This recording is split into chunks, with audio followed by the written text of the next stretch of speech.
Here we have a project with 4 activities that has some logic here. A comes first and has no predecessor.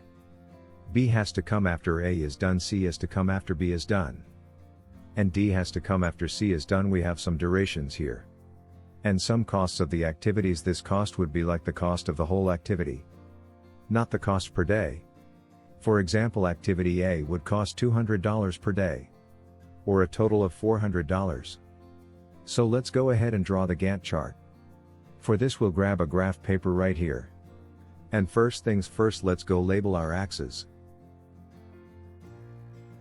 Then we'll go ahead and draw in our bars for the Gantt chart. So activity A has no predecessors, so it starts at the beginning of the project. And it's 2 days long, so we're going to go ahead and draw this in. Just like the previous videos, activity B, it depends on A, so I can't start until A is done, and it's 3 days long, so here it comes. We find the end of A, B and go 1, 2, 3.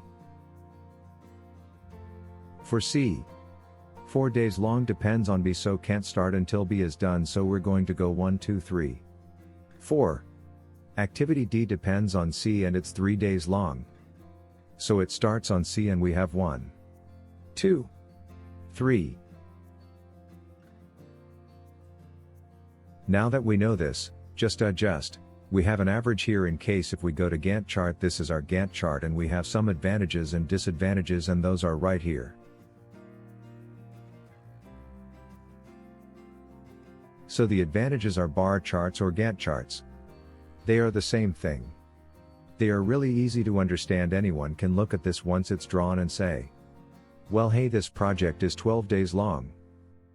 And this activity is 4 days long. This one is 2 days long. They're very easy to understand.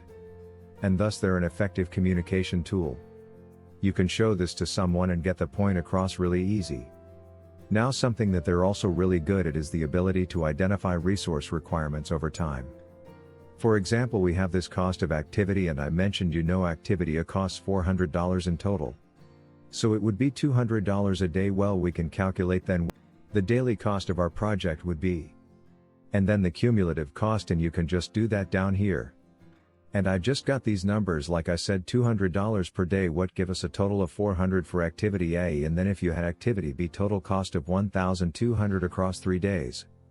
You'd be getting $400 a day, so then if we sum them up, we would get a cumulative cost of $3,200 for the whole project. So there you go. That's why identifying resource requirements, that's just one thing that we can do. There's obviously lots of different things we can get into. But this is just identifying a couple advantages.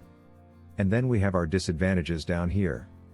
So if you watch the last video, you'll know. If we have tons of activities here, and lots of different predecessor relationships, sometimes we can have more than one predecessor basically. The Gantt chart gets a little out of control. And there's too many activities. They also don't clearly show the predecessor logic or the relationships. For example, if I had 2 activities, and if A, which if you can imagine A and B both ended on day 5, then you wouldn't be able to really tell if C was dependent on B or A for both of them.